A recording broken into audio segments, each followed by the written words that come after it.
Hello everyone, welcome back to the channel. तो sir chapter चल रहा है हमारा फाइनेंशियल मार्केट। उसके अंदर आज जो टॉपिक हम डिस्कस करने वाले हैं बहुत ही बेहतरीन टॉपिक है बेटा, बहुत ही इंपॉर्टेंट टॉपिक भी है एग्जाम पॉइंट ऑफ व्यू से। The topic is capital markets. ठीक है, अगर याद होगा तो हमने स्टार्ट किया था जब ये चैप्टर, ठीक है, पार्ट 1 और 2 में जो हमारा डिस्कशन हुआ था, क्या था सर कि जो फाइनेंशियल मार्केट्स होते हैं वो दो टाइप के होते हैं, money market and capital market. Money market किसके लिए होता है सर? शॉर्ट टर्म फंड्स के लिए होता है। मनी मार्केट में ऐसे सारे इंस्ट्रूमेंट्स में डील किया जाता है जिनका मैच्योरिटी पीरियड 1 साल या उससे कम होता है। तो सर कैपिटल मार्केट क्या होगा? कैपिटल मार्केट ऐसा मार्केट है जहां पे सारे इंस्ट्रूमेंट्स का मैच्योरिटी पीरियड क्या होगा सर?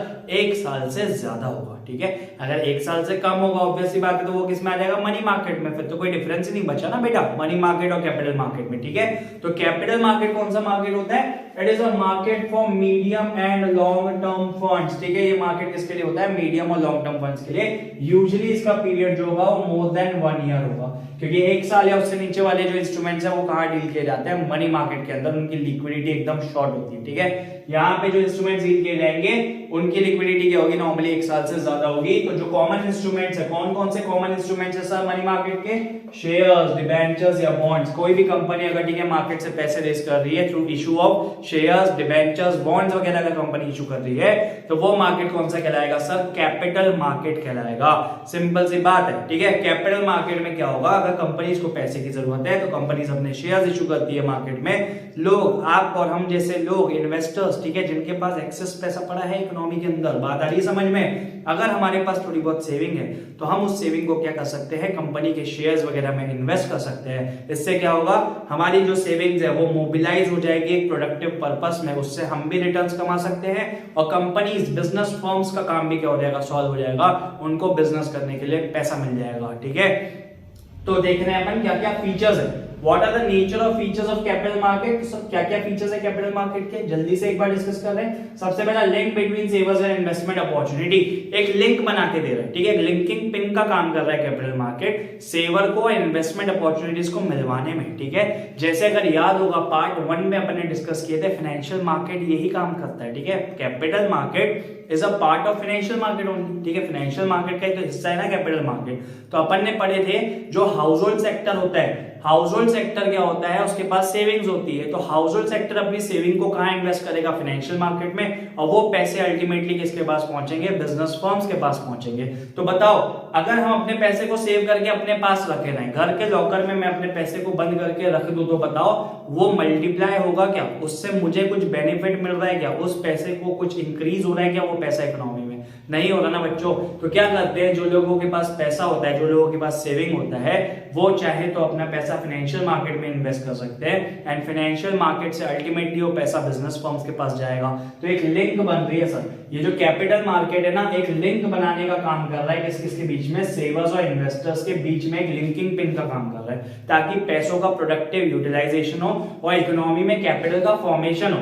अब जो बिजनेस फर्म्स के पास पैसा आएगा, सपोज किसी कंपनी ने शेयर्स इशू किए, ठीक है, बहुत सारे लोगों ने उसके शेयर्स परचेस किए, तो कंपनी के पास पैसे आएंगे, कंपनी उस पैसे को यूज करके बिजनेस करेगी। तो बताओ, कंपनी जितना ज्यादा अच्छा बिजनेस करेगी, जितना ज्यादा ग्रो करेगी, तो अपन बोल सकते हैं कि वो इनिशियल मनी मल्टीप्लाई हो रहा है इकोनॉमी के अंदर। यही कंसेप्ट है सर मनी मल्टीप्लायर का, जो इकोनॉमिक्स में भी पढ़ते हैं अपन। ठीक है, क्रेडिट क्रिएशन का कंसेप्ट है इकोनॉमिक्स के अंदर।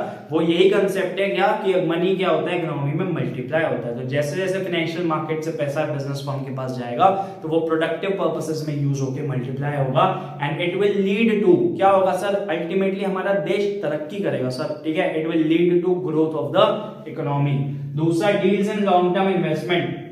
ये किसमें डील करता है? मीडियम और लॉन्ग। ऊपर ही पढ़ लिया अपन ने कि ये शॉर्ट टर्म में डील नहीं करता। ठीक है, इसमें ऐसे सारे इंस्ट्रूमेंट्स यूज होने वाले हैं जिनका मैच्योरिटी पीरियड नॉर्मली 1 साल से ज्यादा होने वाला है। तो ये लॉन्ग टर्म इन्वेस्टमेंट में डील करता है। It does not deal with short term investment. Short term investment वाला कौन सा है सर?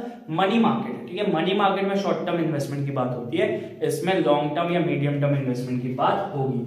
तीसरी बात है सर, तीसरा फीचर है यूटिलाइजेस इंटरमीडियरीज। ठीक है, इंटरमीडियरीज मतलब ऐसे मिडलमैन होते हैं, ऐसे बीच के लोग होते हैं who helps the companies to sell their shares. अब ठीक है, सपोज किसी कंपनी को मार्केट में अपने शेयर्स इशू करना है, तो कंपनी के जो टॉप ऑफिशियल्स है, सीईओ, सीएफओ, ठीक है, ऐसे बड़े बड़े लोग जो कंपनी के अंदर बैठे, एक बार बताओ क्या लोगों के घर घर जाके, ठीक है, पैम्पलेट बांटेंगे क्या कि ये लो हमारा प्रोस्पेक्टस लो, प्लीज आप हमारी कंपनी में शेयर्स में इन्वेस्ट करो? नहीं हो पाएगा ना बेटा, इट इज नॉट पॉसिबल। ठीक है, इंडिया में, पूरे इंडिया में या पूरे वर्ल्ड में, ठीक है, बहुत सारे लोग शेयर्स खरीदते हैं किसी भी कंपनी के। कोई ऐसा अपन का छोटा सा एरिया थोड़ी ना है जहां पे जाके हमको शेयर्स इशू करना है और पैसे रेज करना है। Shares are issued offered to the general public, general public को ऑफर करते हैं। तो इसमें बहुत सारी कंपनी को इंटरमीडियरीज अपॉइंट करने पड़ते हैं। अब वो इंटरमीडियरीज कौन होते हैं? ब्रोकर्स होते हैं, अंडरराइटर्स होते हैं। अभी ये समझ के चलो बस, ठीक है, आगे जाके अभी डिटेल डिस्कशन करेंगे अपन इसी क्लास के अंदर। अभी ये मान के चलो कि इंटरमीडियरीज क्या होते हैं सर? ऐसे लोग जो कंपनी को शेयर्स बिकवाने में हेल्प करते हैं। बिना उनकी हेल्प के company will not be able to sell their shares in the market. तो जो कैपिटल मार्केट है सर, वो किसको यूटिलाइज करता है? इंटरमीडियरीज को यूटिलाइज करता है। बिना इंटरमीडियरीज के, बिना मिडलमैन के, बिना ब्रोकर्स, अंडरराइटर्स के, ठीक है, कैपिटल मार्केट काम नहीं कर सकता सर, इतनी सी बात है। ठीक है, नेक्स्ट है डिटर्मिनेंट ऑफ कैपिटल फॉर्मेशन, मतलब देश के अंदर जो भी कैपिटल फॉर्मेशन होगा वो किससे फिक्स हो रहा है? अपना कैपिटल मार्केट से। तो अपन बोल सकते हैं बेसिकली कि capital market assist in capital formation in the economy. देश के तरक्की में, ठीक है, अच्छा खासा योगदान हो रहा है किसका? कैपिटल मार्केट का। यही बात जो अपन यहाँ पे डिस्कस कर रहे थे कि कैपिटल मार्केट में क्या हो रहा है सर? जो कंपनी के पास पैसा आ रहा है, जो हाउस होल्ड सेक्टर के पास सरप्लस यूनिट से जो डेफिसिट यूनिट के पास पैसे आ रहे हैं, उसका वो यूटिलाइजेशन कर रहे हैं प्रोडक्टिव पर्पसेस में। जो बिजनेस फर्म्स है, they are utilising that money in the productive purposes which is ultimately leading to capital formation in the economy. तो कंट्री का जो कैपिटल बेस है, ज्यादा से ज्यादा बिजनेस होगा कंट्री के अंदर, ज्यादा से ज्यादा बिजनेस फर्म्स ग्रो होंगे कंट्री के अंदर, और कैपिटल फॉर्मेशन कैसा होगा? बहुत अच्छा होगा। तो ये एक फीचर हो गया कैपिटल मार्केट का, ये डिटरमाइन करता है कैपिटल फॉर्मेशन कंट्री के अंदर। लास्ट है गवर्नमेंट रूल्स एंड रेगुलेशन। वैसे जो कैपिटल मार्केट है वो फ्रीली ऑपरेट करता है, but under certain rules and regulations framed by the government. अब देखो, गवर्नमेंट जो है ना वो कैपिटल मार्केट को लेके बहुत ज्यादा कॉन्शियस है, ठीक है, बहुत ज्यादा सतर्क है। क्यों सतर्क है सर गवर्नमेंट? क्योंकि कैपिटल मार्केट में बेटा देश की आम जनता का पैसा लग रहा है। सीधी सी बात है, अगर मैं, आप, ठीक है, हम में से कोई भी किसी कंपनी के शेयर्स खरीदेंगे तो we are the general public of this country, ठीक है। तो अगर अपन शेयर्स खरीदेंगे तो गवर्नमेंट को एक रिस्पॉन्सिबिलिटी बनती है कि आम जनता का नुकसान होने नहीं देना है, ठीक है। The government of the country always, ठीक है, focuses on the social welfare. तो सोशल वेलफेयर के मोटिव से गवर्नमेंट कभी भी नहीं चाहती कि आम जनता का पैसा कंपनीज की नेग्लिजेंस की वजह से डूब जाए। तो इसलिए गवर्नमेंट ने एक बॉडी बना के रखी है जिसका नाम है सर सेबी। क्या नाम है उस बॉडी का सर? सेबी, ठीक है। सेबी का मतलब securities exchange board of India. तो ये एक ऐसी बॉडी है जो रेगुलेट करती है पूरे कैपिटल मार्केट को। बात आ रही है समझ में? तो जो भी कैपिटल मार्केट में ट्रांजैक्शंस होंगे, जो भी शेयर्स का, ठीक है, ट्रांजैक्शन होगा, सेल परचेस होंगे शेयर्स के, डिबेंचर्स के, बॉन्ड्स के, कोई भी इंस्ट्रूमेंट्स के, they will be under strict supervision of SEBI. SEBI ने बहुत सारे रूल्स रेगुलेशंस बनाए हुए हैं, उन रेगुलेशंस को कंपनीज को और स्टॉक मार्केट को फॉलो करना पड़ेगा in dealing in all the securities. Clear है? तो लास्ट पॉइंट वही हो गया कि गवर्नमेंट रूल्स एंड रेगुलेशंस के दायरे में रह के काम चल रहा है, ठीक है। कैपिटल मार्केट जो होता है बेटा वो दो टाइप का होता है, ठीक है। There are two types of capital market. एक होता है सर प्राइमरी मार्केट, एक होता है सेकेंडरी मार्केट। प्राइमरी मार्केट को हम न्यू इशू मार्केट भी बोलते हैं। क्या बोलते हैं सर? New issue market. जब भी कंपनी, कोई भी कंपनी नई नई पहली बार फ्रेश, एकदम ताजी ताजी सिक्योरिटीज बेचती है ना इकोनॉमी में, तो वो कौन सा मार्केट कहलाता है? प्राइमरी मार्केट, ठीक है। ऐसी कंपनी जिसने कभी पहले पब्लिक से पैसा नहीं उठाया, this is their first time, कि पहली बार कोई कंपनी क्या कर रही है, जनरल पब्लिक को शेयर्स इश्यू करके पैसे उठा रही है, तो वो मार्केट कौन सा कहलाएगा सर? प्राइमरी मार्केट कहलाएगा। तो अपन बोल सकते हैं कि प्राइमरी मार्केट में क्या हो रहा है, कंपनी शेयर्स दे रही है इन्वेस्टर्स को, ठीक है। कंपनी क्या दे रही है? इन्वेस्टर्स को शेयर्स दे रही है, और इन्वेस्टर्स कंपनी को क्या दे रहे हैं सर? पैसे दे रहे हैं। प्राइमरी मार्केट में ये ट्रांजैक्शन होगा। तो अल्टीमेटली क्या हो रहा है, प्राइमरी मार्केट में इन्वेस्टर्स का पैसा कंपनी के पास आ रहा है, कंपनी इसको यूज करेगी प्रोडक्टिव पर्पसेस में, तो कैपिटल फॉर्मेशन होगा इकोनॉमी के अंदर। अभी अपन ने थोड़ी देर पहले पढ़े कि कंपनी के पास अगर पैसा आएगा तो उस पैसे को यूज करके कंपनी कैपिटल फॉर्मेशन करेगी, देश की तरक्की होगी। बट सेकेंडरी मार्केट क्या होता है कि सपोज इस इन्वेस्टर ने शेयर्स खरीदा कंपनी का, ठीक है, ये इन्वेस्टर है, इसने कंपनी का शेयर, सपोज कंपनी ने इशू किया था 100 रुपीज का शेयर, ठीक है, तो इसने 100 रुपए का शेयर खरीदा, कंपनी को 100 रुपए दे दिए। अब सपोज मार्केट में शेयर्स के भाव बढ़ गए, क्या बढ़ गए सर, मार्केट में शेयर्स का प्राइस बढ़ गया, बढ़ सकता है ना, ठीक है, शेयर्स की जैसे जैसे डिमांड सप्लाई चेंज होगी वैसे वैसे प्राइसेस चेंज होते हैं, ठीक है, स्टॉक एक्सचेंज के अंदर। तो सेकेंडरी मार्केट क्या होता है, समझना ध्यान से, secondary market is a market where already issued securities are traded. क्या हो रहा है सर, ऑलरेडी ये कंपनी ने शेयर्स मार्केट में इशू कर चुकी है, बट हो सकता है ये एक बंदा है मिस्टर ए, इसको शेयर्स मिल गए कंपनी से, ठीक है, इसने खरीद लिया शेयर्स कंपनी से। अब मार्केट में भाव बढ़ के 100 रुपए के शेयर का भाव हो गया 120 रुपए, तो इसके मन में लालच आया कि मैं बेच दूं शेयर्स को, ठीक है। तो सपोज ये ए ने क्या किया, ए ने बोला बी को, ठीक है, ए गया बी के पास, बी इंटरेस्टेड था शेयर्स खरीदने में, ए ने बी को बोला तुम मेरे शेयर्स खरीद लो, किसमें खरीद लो, मार्केट प्राइस में खरीद लो। तो ए ने बी को शेयर्स बेचा 120 रुपए के, तो ए के पास 120 रुपीज आ जाएगा, ए बी को क्या करेगा, अपने शेयर्स दे देगा।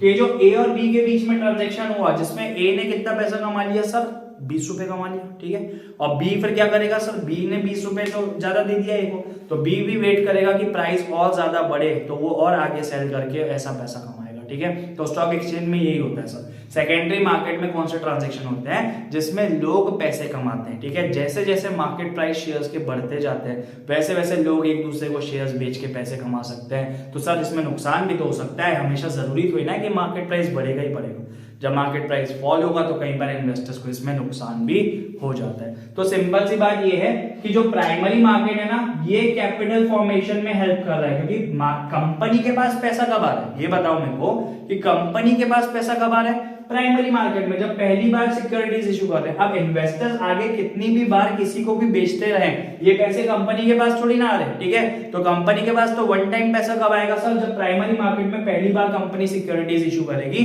तब पैसा आएगा कंपनी के पास। तो अपन बोल सकते हैं कि प्राइमरी मार्केट जो होता है वो कैपिटल फॉर्मेशन में असिस्ट डायरेक्टली करता है, ठीक है।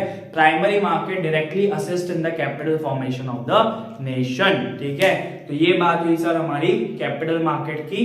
कैपिटल मार्केट के दो टाइप है, प्राइमरी मार्केट और सेकेंडरी मार्केट। अब देख रहे हैं अपन मेथड ऑफ फ्लोटेशन की, प्राइमरी मार्केट में कैसे कैसे सिक्योरिटीज, कौन कौन सी सिक्योरिटीज कैसे कैसे कंपनीज इशू करके पैसे रेज कर सकती है मार्केट में, ठीक है। देखिए चलिए नेक्स्ट टॉपिक देख रहे हैं बेटा, method of flotation of securities in primary market, ठीक है। क्या क्या मेथड्स हैं जिसके थ्रू कंपनी प्राइमरी मार्केट में सिक्योरिटीज इशू करके पैसे रेज कर सकती है, ठीक है। जब भी कंपनी को पैसों की जरूरत है तो कंपनी प्राइमरी मार्केट को अप्रोच कर सकती है सर, ठीक है, अपने शेयर्स, डिबेंचर्स, बॉन्ड्स, कुछ भी जनरल पब्लिक को या प्राइवेट, ठीक है, इन्वेस्टर्स को बेच के कंपनी मार्केट से पैसे रेज कर सकती है in order to satisfy their needs of money, ठीक है। बिजनेस करने के लिए पैसा जरूरी है तो पैसा उठाना पड़ेगा, प्राइमरी मार्केट को अप्रोच करोगे, ठीक है। तो सबसे पहला तरीका क्या है sir, public issue through prospectus, ठीक है। ये बिल्कुल प्राचीन समय से चला आ रहा तरीका है।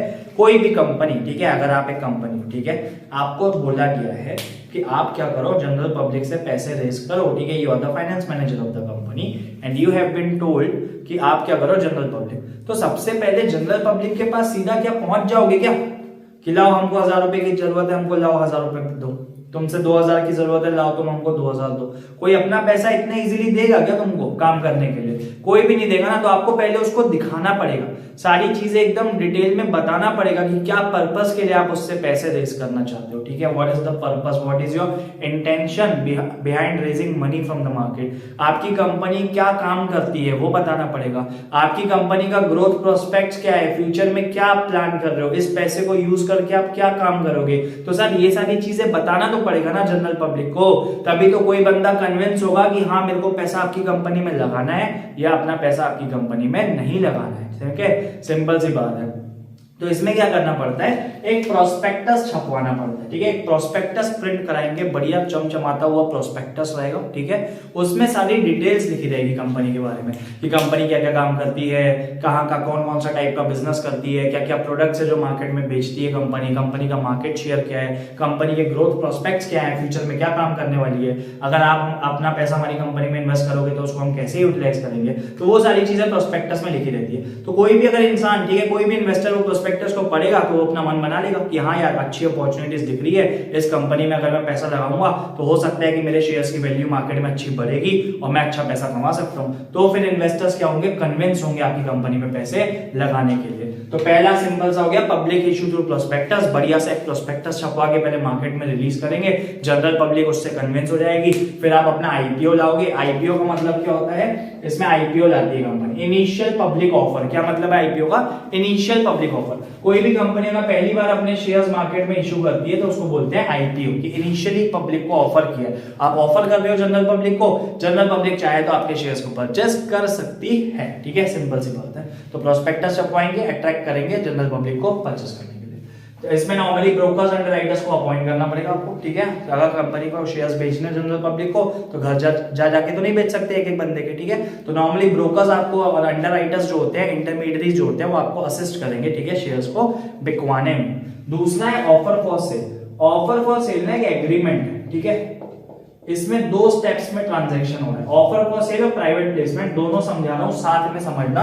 दोनों का जो फर्स्ट स्टेप है वो बिल्कुल सेम है, सेकंड स्टेप में थोड़ा सा फर्क है। ठीक है, तो ऑफर फॉर सेल में और प्राइवेट प्लेसमेंट में एग्रीमेंट हो रहा है। इसमें क्या हो रहा है, जो भी कंपनी क्या करेगी, कंपनी अपने शेयर्स बेचेगी इंटरमीडियरी को। इंटरमीडियरी नॉर्मली होते हैं ब्रोकर्स। ठीक है, सपोज कंपनी को क्या करना है, इस कंपनी को 1 लाख शेयर्स इशू करना है एट ₹100 ईच। ठीक है, 1 लाख शेयर इशू करना है, 100 रुपए का एक शेयर है। तो कितना पैसा रेज करने की कंपनी सोच रही है, 10 करोड़ रुपए, 10 करोड़ रुपीस ये कंपनी सोच रही है मार्केट से रेज करना। तो ये कंपनी किसको गई, किसके पास गई सर, ब्रोकर्स के पास गई। ब्रोकर्स को क्या बोला कि हम एक एग्रीमेंट करते हैं आपके पास ऑफर फॉर सेल का। ठीक है, आप क्या काम करो, हम आपको अपने शेयर्स बेच देते हैं, हम आपको एक फिक्स प्राइस में अपने शेयर्स बेच देते हैं। आप क्या करो, उसको आगे जनरल पब्लिक को बेचो और आपको जो पैसा चार्ज करना है करो, उनसे हमको मतलब नहीं है, हमको सिर्फ अपने 10 करोड़ से मतलब है। तो इसमें पहला ट्रांजैक्शन क्या होगा, फर्स्ट ट्रांजैक्शन हुआ इसमें कि कंपनी ने अपने शेयर्स बेचे इंटरमीडियरी को। ठीक है, और इंटरमीडियरी ने कंपनी को क्या कर दिया सर, पैसे दे दिए। कितने पैसे दे दिए, 10 करोड़ रुपीस दे दिए। तो कंपनी की टेंशन तो यहीं पे खत्म हो गई। फर्स्ट ट्रांजैक्शन में क्या हो गया, कंपनी को जो मेन पर्पस था कि उनके पास, कंपनी के पास 10 करोड़ रुपए आने चाहिए, कंपनी के पास 10 करोड़ आ गए। अब इसका सेकंड ट्रांजैक्शन, सेकंड लेग क्या होगा इस ट्रांजैक्शन का, अब ये ब्रोकर जो है ये जाएगा बाजार में और ढूंढेगा जनरल पब्लिक को। ठीक है, जनरल पब्लिक को क्या करेगा, इस कंपनी के शेयर्स बिकवाएगा। ठीक है, जनरल पब्लिक को इस कंपनी के शेयर्स सेल करेगा, ये जो इंटरमीडियरी है। अब कंपनी से इसने कितने में खरीदा है, 100 रुपए में खरीदा है, 100 रुपीज में शेयर परचेस किया। ये चाहे तो 105, 110, 115 कितने भी रुपीज में ये चाहे जनरल पब्लिक को शेयर्स बेच सकता है, कोई दिक्कत वाली बात नहीं है। तो ये ट्रांजैक्शन कौन सा हुआ, ऑफर फॉर सेल। ठीक है, बस समझने वाली बात इतनी सी है। 2 लेग में ट्रांजैक्शन हो रहा है, 2 पार्ट्स में ट्रांजैक्शन हो रहा है। पहले कंपनी ने इंटरमीडियरी को बेचा। ठीक है, कंपनी ने इंटरमीडियरी को बेचा एक फिक्स प्राइस पे। ठीक है, शेयर्स। तो कंपनी के पास पैसे आ गए, कंपनी की टेंशन खत्म, टेंशन मुक्त हो गई कंपनी। ठीक है, उसको जो चाहिए था पैसा आ गया कंपनी के पास। दूसरा, अब वो ब्रोकर जो है वो किसको ढूंढेगा, जनरल पब्लिक को ढूंढेगा। और ब्रोकर के लिए बहुत आसान काम है सर, ब्रोकर्स का काम ही है वो जनरल पब्लिक के साथ जुड़े हुए लोग हैं। ठीक है, they are daily work is this only. ठीक है, कि वो क्या कर रहे हैं, बस शेयर्स बेच रहे हैं मार्केट के अंदर कंपनी के। तो वो क्या करेगा, ब्रोकर जनरल पब्लिक को शेयर्स हायर प्राइस में बेचेगा और ब्रोकर अच्छे खासे पैसे से कमा सकता है। ठीक है, नेक्स्ट क्या हो गया आपका प्राइवेट प्लेसमेंट। अब प्राइवेट प्लेसमेंट और ऑफर फॉर सेल में डिफरेंस क्या है, प्राइवेट प्लेसमेंट में ये जो पहला पार्ट है ना, ये सेम है सब एज इट इज। ठीक है, इसलिए मैं सिर्फ सेकंड पार्ट को इरेज कर रहा हूं। पहला पार्ट यही हो रहा है, कंपनी को शेयर्स इशू करने थे। कंपनी ने शेयर्स किसको इशू किए, ब्रोकर्स को इशू कर दिए। सिक्योरिटीज उठा के ब्रोकर्स को दे दी, बोली हमको आप हमारे 10 करोड़ दे दो। और फिर कंपनी ने क्या बोला कि आगे जो शेयर्स बेचोगे वो जनरल पब्लिक को मत बेचो, क्योंकि हमको इतना तामझाम नहीं करना है। ठीक है, हम ना शेयर्स की लिस्टिंग कराना चाहते हैं स्टॉक एक्सचेंज में, आप हमको मार्केट में इन्वेस्टर ढूंढ के दो जो हमारी सिक्योरिटीज को खरीद ले। तो जैसे एंजल इन्वेस्टर्स होते हैं ना, शार्क टैंक इंडिया देखा है। ठीक है, शार्क टैंक में क्या होता है, जो एंजल इन्वेस्टर्स होते हैं ना वो हाई नेटवर्थ वाले लोग होते हैं, उनके पास बहुत ज्यादा पैसा पड़ा हुआ है सर, तो उनका काम ही है अलग अलग कंपनीज में इन्वेस्ट करना। तो ये ब्रोकर्स क्या करेंगे फिर आगे, सेकंड पार्ट क्या होगा, पहले ये ब्रोकर कंपनी से शेयर्स को परचेस कर लेगा, 10 करोड़ रुपए मिल गए कंपनी को, बात खत्म। अब आगे सेकंड लेग में क्या हो रहा है कि ये ब्रोकर जनरल पब्लिक को शेयर्स इशू नहीं कर रहा है, प्राइवेट प्लेसमेंट में जनरल पब्लिक को इशू ना करके किसको इशू कर रहा है, प्राइवेट इन्वेस्टर्स को। ठीक है, प्राइवेट इन्वेस्टर्स को, या फिर इनको एंजल इन्वेस्टर्स भी बोलते हैं। ठीक है, तो ये ब्रोकर किसको शेयर्स इशू करेगा, सिक्योरिटीज इशू करेगा प्राइवेट इन्वेस्टर्स को, obviously at a higher price. ठीक है, ब्रोकर को भी तो बेचारे को पैसा कमाना है ना सर, ठीक है, ऐसे थोड़ी ना फ्री में काम करते बैठेगा। तो हायर प्राइस में प्राइवेट इन्वेस्टर्स को शेयर्स इशू करेगा। इससे बस क्या तामझाम हो रहा है कि कंपनी की कोई फॉर्मेलिटी नहीं बच रही, कंपनी को कुछ करने की जरूरत ही नहीं है सर। ठीक है, सिर्फ वो अपने सिक्योरिटीज किसको बेचेगी, ब्रोकर को बेचेगी, आगे का काम सारा कौन संभालने वाला है, ब्रोकर संभालने वाला है। तो कंपनी को सारी फॉर्मेलिटीज से बच जाएगी, ना प्रोस्पेक्टस छपवाना पड़ेगा, ना शेयर्स की लिस्टिंग करानी पड़ेगी स्टॉक एक्सचेंज में, कोई भी तामझाम कंपनी को करने की जरूरत नहीं।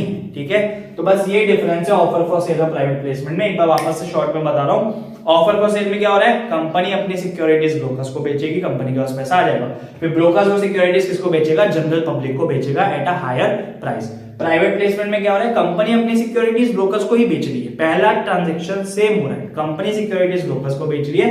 अब आगे ब्रोकर्स जनरल पब्लिक को ना बेच के किसको बेच रहे हैं, सिक्योरिटीज प्राइवेट इन्वेस्टर्स को बेच रहे हैं at a higher price. So this is the only difference between offer for sale and private placement. I hope एकदम क्रिस्टल क्लियर हो गया होगा ये टॉपिक। ठीक है, नेक्स्ट देख रहे हैं अपन right issue. Sir right issue का मतलब, ठीक है, समझते हैं, बहुत अच्छा कंसेप्ट है राइट इशू।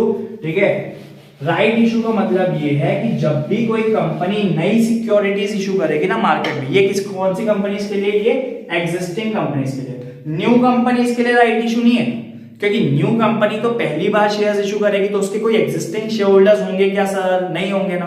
तो अगर कोई एग्जिस्टिंग कंपनी है जिसके ऑलरेडी एग्जिस्टिंग शेयर होल्डर्स हैं, कुछ ना कुछ पुराने शेयर होल्डर्स पहले से पड़े हुए हैं कंपनी के अंदर, पहले से कंपनी मार्केट में शेयर्स इशू करके बैठी है, अब फिर से पैसे की जरूरत है तो फिर से नए शेयर्स इशू कर सकते हैं ना, कोई दिक्कत वाली बात थोड़ी ना। तो और एक्स्ट्रा पैसे की जरूरत पड़ रही है कंपनी को, तो नए शेयर्स इशू करने की सोच रहा है, तो कंपनीज एक्ट के पास गए। ठीक है, कंपनीज एक्ट ने बोला बेटा ऐसे कैसे कर लोगे तुम, कंपनीज एक्ट 2013 लागू होता है कंपनीज के ऊपर। कंपनीज एक्ट बोलता है रुको, नए शेयर्स इशू करने हैं तुमको, तो एक काम करो, पहले जो पुराने शेयर होल्डर्स है ना उनसे पूछो कि क्या वो खरीदना चाहते हैं क्या तुम्हारे नए शेयर्स। बात आ रही है समझ में, क्योंकि पुराने शेयर होल्डर्स को ना कंपनीज एक्ट ने एक राइट दे के रखा है, जो पुराने शेयर होल्डर्स को कंपनीज एक्ट ने राइट दिया उसको बोलते हैं सर प्री एम्प्टिव राइट।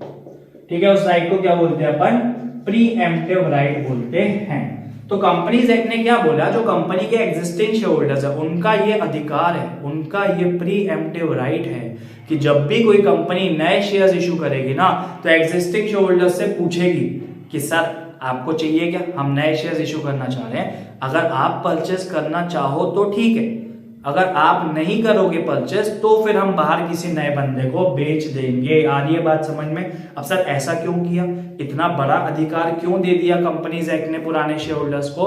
बेटा इससे क्या हो रहा है ना, अगर कंपनी के जो टॉप ऑफिशियल्स है वो बिना पूछे कंपनी के शेयर्स बाहर इशू कर देंगे ना नए लोगों को, तो इससे क्या होगा, नए शेयर होल्डर्स आएंगे कंपनी के अंदर, पुराने वाले तो हैं बट नए भी तो एक्स्ट्रा आ जाएंगे ना, तो जितने एक्स्ट्रा शेयर होल्डर्स आएंगे तो पुराने वालों का कंट्रोल बताओ बढ़ेगा या कम होते जाएगा, पुराने वालों की पावर्स क्या होती जाएगी, कम होती जाएगी ना, जितने ज्यादा लोग भीड़ इकट्ठी होती जाएगी तो जो पुराने वालों की पावर है वो कम। जैसे एक बार मैंने एग्जांपल भी लिया था फाइनेंशियल मैनेजमेंट का, जब अपन पार्ट देख रहे थे, ठीक है, वो चैप्टर जब पढ़ रहे थे, तो सपोज अभी कंपनी के अंदर कितने शेयर होल्डर्स हैं, 2 शेयर होल्डर्स है, ए और बी 2 शेयर होल्डर है। ठीक है, अब अगर कंपनी ने न्यू शेयर्स इशू किया मार्केट के अंदर, अगर नए शेयर्स इशू किए, तो सपोज 2 नए शेयर होल्डर्स आ गए सी और डी, अब कितने शेयर होल्डर्स हो जाएंगे, 4 शेयर होल्डर्स हो जाएंगे। पहले कितने थे, 2 थे, तो पहले 2 थे तो दोनों का कंट्रोल कितना था, 50-50% का कंट्रोल था। अब ये 2 नए शेयर होल्डर्स आने की वजह से सी और डी नए शेयर होल्डर्स आ गए, अगर नए शेयर्स इशू करोगे तो नए शेयर होल्डर्स आएंगे ना कंपनी के अंदर, तो नए शेयर होल्डर्स आने के कारण अब 4 हो गए, तो चारों का कंट्रोल कितना हो जाएगा, 25% का कंट्रोल हो जाएगा सर। तो पुराने वालों के लिए तो बैठे बिठाए मुसीबत पड़ गई ना ये। ठीक है, पुराने वाले तो ये बोलेंगे कि यार ये क्या हो गया हमारे साथ, ठीक है, बैठे बिठाए 2 नए शेयर होल्डर आ गए कंपनी के अंदर और हमारी पावर क्या हो गई, कम हो गई। तो इसलिए कंपनीज एक्ट ने बोला कि जब भी कंपनी नए शेयर्स इशू करेगी तो it is an obligation on the part of the company, it is an obligation on the part of officials of the company कि पुराने शेयर होल्डर्स से पूछो कि सर आपको चाहिए कि ये नए शेयर्स इशू कर रहे हैं, अगर चाहिए तो खरीदो, हमको पैसा दो, क्योंकि कंपनी चलाने के लिए पैसा चाहिए, ठीक है। अगर वो लोग मना कर देते कि नहीं नहीं हमारे पास पैसे नहीं है और एक काम करो बाहर किसी और को इशू कर दो, we do not mind sharing our control, अगर वो बोल रहे कि हमको कोई दिक्कत नहीं है, हमारा कंट्रोल कम भी हो जाएगा तो भी चलेगा, आप एक काम करो बाहर इशू कर दो, तो उनके मना करने पे फिर कंपनी क्या कर सकती है, शेयर्स बाहर वालों को, नए शेयर होल्डर्स को इशू कर सकती है। तो बस ये सिंपल सी बात लिखी हुई है कहां पे सर, राइट इशू के अंदर। क्लियर है, ठीक है। प्रीएम्प्टिव राइट याद रखना बस कि कंपनीज एक्ट ने प्रीएम्प्टिव राइट दिया हुआ है एग्जिस्टिंग शेयर होल्डर्स को कि कंपनी पहले उनसे पूछेगी तभी किसी बाहर वाले को इशू करेगी। लास्ट है ईआईपीओ, एकदम सिंपल चिल्लर कंसेप्ट है, ठीक है। ईआईपीओ मतलब इलेक्ट्रॉनिक इनिशियल पब्लिक ऑफर। पुराने जमाने में क्या होता था, बहुत ज्यादा तामझाम करना पड़ता था, सारी चीजें एकदम पेपर वर्क ज्यादा हुआ करता था, बिकॉज इलेक्ट्रॉनिक नहीं था ना, इंटरनेट उतना ज्यादा था नहीं, ठीक है। तो इंटरनेट ना एक्सेसिबल था ना इतना ज्यादा स्प्रेड था कंट्री के अंदर, ठीक है, लोगों के पास थी नहीं वो फैसिलिटी। तो पुराने जमाने में क्या होता था, बाय पोस्ट पहले प्रोस्पेक्टस भेजेंगे, ठीक है, इशू करेंगे मार्केट में, न्यूज़पेपर में एडवर्टाइजमेंट देंगे, फिर धीरे धीरे प्रोसीजर सारा होता था। अब आज की डेट में एकदम फास्ट हो गया प्रोसीजर। फास्ट प्रोसीजर क्या हो गया, सीधा इलेक्ट्रॉनिक आईपीओ आते हैं कंपनी के कि ऑनलाइन आईपीओ आएगा, ऑनलाइन ही आप क्या कर सकते हो, एक ऐप डाउनलोड करके, ठीक है, अलग अलग ब्रोकर्स बैठे हुए मार्केट के अंदर जो कंपनी को आईपीओ लाने में हेल्प करते हैं। जैसे कुछ ब्रोकर्स है, अपस्टॉक्स एक ऐप है, ठीक है, वो ब्रोकर है, बहुत बड़ी फर्म है वो, ठीक है। जीरोधा है जो आज की डेट में इंडिया में सबसे बड़ा ब्रोकर बन के बैठे हुए हैं, ठीक है। उसके बाद एंजल ब्रोकिंग है। तो ये जो ब्रोकिंग फर्म्स हैं, ठीक है, ये लोग क्या करती है, कंपनीज को आईपीओ लाने में हेल्प करती है। तो अगर आप और हम जैसे लोग, ठीक है, आम जनता, जनरल पब्लिक, अगर हमको परचेस करना है किसी कंपनी के शेयर, अगर आईपीओ आया है, तो we can simply download these apps, ठीक है, we can create an account और क्या कर सकते हैं, अपन इन कंपनी के शेयर्स परचेस कर सकते हैं। तो कंपनी के लिए भी इजी हो गया। अब ऑनलाइन ही क्या होगा, प्रोस्पेक्टस भी वो लोग उसी में डाल देंगे, तो ऑनलाइन आप चेक कर सकते हो कंपनी का प्रोस्पेक्टस, उसके बाद आप ऑनलाइन सारी चीजें कर सकते हो, आईपीओ के लिए अप्लाई भी ऑनलाइन कर सकते हो, पेमेंट भी ऑनलाइन कर सकते हो। तो सारी चीजें एकदम फास्ट हो गई है, ठीक है, इलेक्ट्रॉनिक तरीके से हो गई है। तो उसको हम क्या बोलते हैं सर, ई आईपीओ बोलते हैं, इलेक्ट्रॉनिक आईपीओ, ठीक है। तो ये 5 मेथड्स अपन ने पढ़े हैं जिसके थ्रू कंपनी प्राइमरी मार्केट में, ठीक है, सिक्योरिटीज इशू कर सकती है पैसे रेज करने के लिए। तो 5 मेथड्स एकदम, ठीक है, आई होप एकदम बढ़िया से आपको समझ में आ गए होंगे। प्राइमरी मार्केट, सेकेंडरी मार्केट अपना कंप्लीट हुआ इस क्लास के अंदर, ठीक है। आगे के वीडियोस के लिए बिल्कुल चैनल के साथ जुड़े रहिए, जल्दी से जल्दी इस चैप्टर को खत्म करेंगे और मैं आपको ये एश्योरेंस दे सकता हूं कि इस चैप्टर के पूरे पार्ट देखने के बाद आपको इस चैप्टर में कोई भी डाउट नहीं रहने वाला, ठीक है। आगे के वीडियोस के लिए चैनल के साथ जुड़े रहिए। Thank you so much.